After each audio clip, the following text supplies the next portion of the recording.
ಬೆಂಗಳೂರು ದಕ್ಷಿಣ ತಹಶೀಲ್ದಾರ್ ಕಚೇರಿಯಲ್ಲಿ ಬೃಹತ್ ಗೋಲ್ಮಾಲ್ ಕೋಟ್ಯಾಂತರ ರೂಪಾಯಿ ಮೌಲ್ಯದ ಸರ್ಕಾರಿ ಜಾಗ ಪರಭಾರಕ್ಕೆ ಕಸರತ್ತು.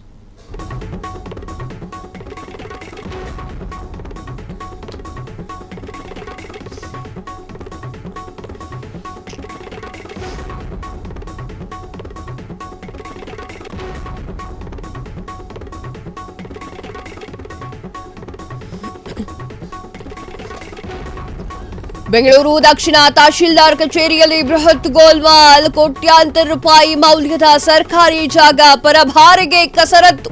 ತಹಶೀಲ್ದಾರ್ ಹಾಗೂ ನೌಕರರ ವಿರುದ್ಧ ಡಿಸಿ ಜಗದೀಶ್ಗೆ ಕಂಪ್ಲೇಂಟ್. ಉತ್ತರಹಳ್ಳಿ ಹೋಬಳಿಯ ತಲಗಟ್ಟಪುರದ ಸರ್ವೆ ನಂಬರ್ 30ರಲ್ಲಿ ಭಾರೀ ಅಕ್ರಮ. ಸರ್ವೆ ನಂಬರ್ 30ರಲ್ಲಿರುವಂತಹ 11.16 ಎಕರೆ ಭೂಮಿ ಸಂಪೂರ್ಣ ಸರ್ಕಾರಿ ಸ್ವತ್ತು. ಈ ಜಮೀನಿನ ಪ್ರಸ್ತುತ ಮೌಲ್ಯ ಬರೋಬ್ಬರಿ 150 ಕೋಟಿ ರೂಪಾಯಿ. ಆದರೆ ಈ ಒಂದು ಜಮೀನನ್ನ ಅಕ್ರಮವಾಗಿ ಖಾಸಗಿಯವರಿಗೆ ಪರಭಾರೆ ಯತ್ನ.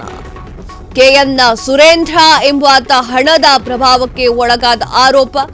150 ಕೋಟಿ ಮೌಲ್ಯದ ಭೂಮಿ ಸುರೇಂದ್ರ ಪಾಲಾಗುವಂತೆ ಟಿಪ್ಪಣಿ ಈ ಒಂದು ತಯಾರಿಯನ್ನು ಕೂಡ ನಡೆಸಲಾಗಿದೆ. ಬೆಂಗಳೂರು ದಕ್ಷಿಣ ತಹಶೀಲ್ದಾರ್ ಕಚೇರಿಯ ಸಿಬ್ಬಂದಿ ಇದರಲ್ಲಿ ಶಾಮೀಲಾಗಿರುವಂತಹ ಆಶಂಕೆ ವ್ಯಕ್ತವಾಗ್ತಾ ಇರುವಂತದ್ದು. ಸಹಾಯಕ ಆಯುಕ್ತೆ ಅಪೂರ್ವ ಬಿಧರಿ ಅವರ ಕಚೇರಿಗೆ ತಲುಪಿದಂತಹ ಟಪಾಲು ಆ ಒಂದು ಅತ್ಯಮೂಲ್ಯ ಜಮೀನು ನೆಲಗಳ್ಳರ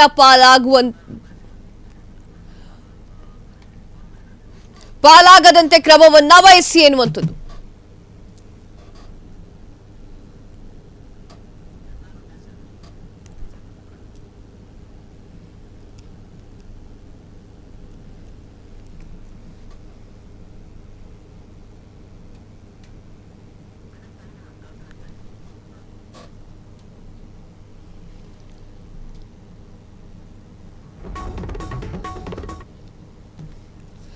ಎಸ್, ಈ ವಿಚಾರದ ಬಗ್ಗೆ ಮಾತನಾಡಲಿಕ್ಕೆ ಬಿಜೆಪಿ ಮುಖಂಡರಾಗಿರುವಂತಹ ಎನ್ಆರ್ ರಮೇಶ್ ಫ್ರೀಡಂ ಟಿವಿಯ ದೂರವಾಣಿ ಸಂಪರ್ಕದಲ್ಲಿದ್ದಾರೆ.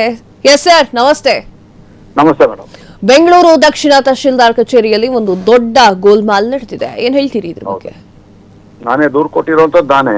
ಅದು Kanakapura road highway, national highway ಅದು ಇವಾಗ 209 ಅಂತ ಹೈವೇಗೆ ಇರಂಗೆ ವಜುಮುನೇಶ್ವರ ದೇವಸ್ಥಾನಕ್ಕೆ ಎಂಟರ್ ಆಗೋ ಜಾಗದಲ್ಲೇ ಇರುವಂತ ಸುಮಾರು 11 ಎಕರೆ 16 ಗುಂಟೆ.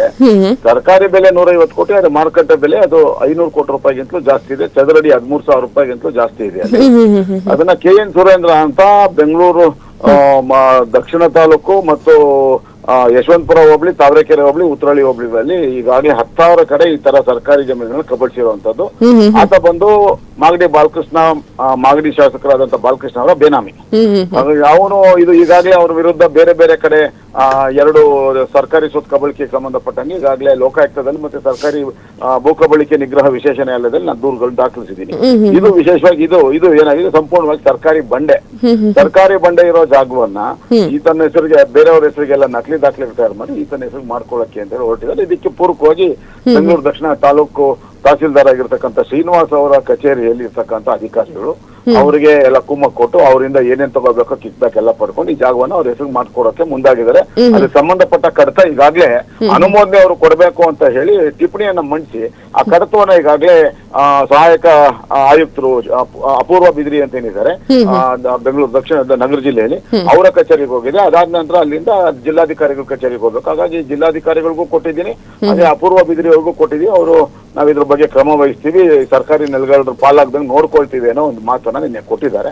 ಅಂತಿಮವಾಗಿ ಅವರು ಅದಕ್ಕೆ ಭದ್ರಾಗಿ ನಿಂತ್ಕೊಂಡ್ರೆ ಸರಿ, ಇಲ್ಲದೆ ಹೋದ್ರೆ ಜಿಲ್ಲಾಧಿಕಾರಿಗಳಾಗ್ಲಿ ಮತ್ತೆ ಅಪೂರ್ವ ಬಿದ್ರಿ ಸಹಾಯಕ ಆಯುಕ್ತರಾಗಿರ್ತಕ್ಕಂಥ ನಗರ ಜಿಲ್ಲೆ ಸಹಾಯಕ ಆಯುಕ್ತರಾಗಿರ್ತಕ್ಕಂಥ ಅವ್ರ ವಿರುದ್ಧ ಕೂಡ ನಾನು ಸರ್ಕಾರಿ ಭೂ ಕಬಳಿಕೆ ನಿಗ್ರಹ ವಿಶೇಷ ನ್ಯಾಯಾಲಯದಲ್ಲಿ ಪ್ರಕರಣಗಳನ್ನ ದಾಖಲು ಮಾಡ್ತೀನಿ ಅಂತ ಅತ್ಯಂತ ಸ್ಪಷ್ಟವಾಗಿ ಹೇಳಿದ್ದೀನಿ. ಆದ್ರೆ ಯಾತಕ್ಕೆ ಇವರು ಕೆಎನ್ ಸುರೇಂದ್ರ ಅಂತ ಸರ್ಕಾರಿ ದೊಡ್ಡ ಮಟ್ಟದ ವಂಚಕ, ದೊಡ್ಡ ಮಟ್ಟದ ಸರ್ಕಾರಿ ನೆಲಗಳ ಪದೇ ಈ ಕಚೇರಿಗಳಲ್ಲಿ ಯಾಕೆ ಅವನಿಗೆ ಅವಕಾಶ ಮಾಡಿಕೊಡ್ತಾ ಇದ್ದಾರೆ? ಬಿಜಿಎಸ್ ಆಸ್ಪತ್ರೆ ಪಕ್ಕದಲ್ಲಿ ಇರ್ತಕ್ಕಂಥ ಒಂದು 37 ಎಕರೆ ಜಾಗ ಹೇಗೋದ್ರು 1,600-1,700 ಕೋಟಿ ರೂಪಾಯಿನಷ್ಟು ಪ್ರಾಪರ್ಟಿ ಅದರಲ್ಲಿ ಸೇಲ್ ಪರ್ಮಿಷನ್ಗೆಲ್ಲ ಇವ್ರಿಗೆ ಇದು ಅನುಮತಿ ಕೊಟ್ಬಿಟ್ಟಿದ್ರು. ಕೊನೆಗೆ ನಾವ್ ಎಂಟರ್ ಆದ್ಮೇಲೆ ಅದನ್ನ ತಾತ್ಕಾಲಿಕವಾಗಿ ತಡೆ ಹಿಡಿದಿದ್ದಾರೆ. ಈ ರೀತಿ ಕೇವಲ KN ಸುರೇಂದ್ರ ಅಂತ ವಿಜಯನಗರದಲ್ಲಿ ವಿಜಯನಗರ ರಿಂಗ್ ರಸ್ತೆನಲ್ಲಿ ಆಂಜನೇಯ ದೇವಸ್ಥಾನ ಎದುರುಗಡೆನೆ ಹತ್ರ ಕಚೇರಿ ಇರೋದು, KNS builders and KNS infrastructure ಅಂತ. ಅವನ ಮೇಲೆ ಕ್ರಮ ತಗೋಬೇಕು, ಅವನ ವಿರುದ್ಧ ಪ್ರಕರಣಗಳು ದಾಖಲು ಮಾಡ್ಬೇಕು. ಯಾತಕ್ಕೆ ಇವ್ರು ಮಾಡ್ತಾ ಇಲ್ಲ ಗೊತ್ತಿಲ್ಲ. ಹಾಗಂತ ಅವ್ರು ಮಾಡಿಲ್ಲ ಅಂತ ನಮ್ಮಂತ ಹೋರಾಟಗಾರ ನೋಡ್ಕೊಂಡು ಸುಮ್ಮನೆ ಇರ್ಲಿಕ್ಕೆ ಸಾಧ್ಯ ಇಲ್ಲ. ಹಾಗಾಗಿ ಅದ್ರ ವಿರುದ್ಧ ಪ್ರಕರಣ ದಾಖಲು ಮಾಡಿದ್ದೇನೆ. ಜಿಲ್ಲಾಧಿಕಾರಿಗಳಿಗೆ ಒಂದು ಎಚ್ಚರಿಕೆಯನ್ನು ಕೂಡ ಕೊಟ್ಟಿದ್ದೀನಿ. ನೀವೇನಾದ್ರೂ ಪೂರಕವಾಗಿ ನಮ್ಮ ಸರ್ಕಾರಿ ಸ್ವತ್ತನ್ನ ಉಳಿಸ್ಕೊಳ್ಳಕ್ಕೆ ನೀವು ಪ್ರಯತ್ನ ಮಾಡಬೇಕು, ಮತ್ತೆ ಅವನ ವಿರುದ್ಧ ಕ್ರಮ ತಗೋಬೇಕು. ಈ ಫೈಲ್ ನ ಪುಟಪ್ ಮಾಡಿರ್ತಕ್ಕಂಥ ಸರ್ಕಾರಿ ಇವರು ತಹಸೀಲ್ದಾರ್ ಕಚೇರಿ ಅಧಿಕಾರಿಗಳು ನೌಕರರ ಮೇಲೆ ಕಾನೂನು ರೀತಿ ಕ್ರಮ ತಗೋಬೇಕು ಅಂತ ಈಗಾಗಲೇ ಹೇಳಿದ್ದೀನಿ ನಾನು. ಓಕೆ ಸರ್, ತಮ್ಮೆಲ್ಲ ಮಾಹಿತಿಗಾಗಿ ಧನ್ಯವಾದಗಳು. ಕ್ಷಣ ಕ್ಷಣದ ಸುದ್ದಿಗಳಿಗಾಗಿ ಫ್ರೀಡಂ ಟಿವಿ ಸಬ್ಸ್ಕ್ರೈಬ್ ಮಾಡಿ, ಲೈಕ್ ಮಾಡಿ ಹಾಗೂ ಫಾಲೋ ಮಾಡಿ. ಹೊಸ ಸುದ್ದಿಗಳ ನೋಟಿಫಿಕೇಶನ್ಗಾಗಿ ಬೆಲ್ ಐಕಾನ್ ಮೇಲೆ ಕ್ಲಿಕ್ ಮಾಡಿ.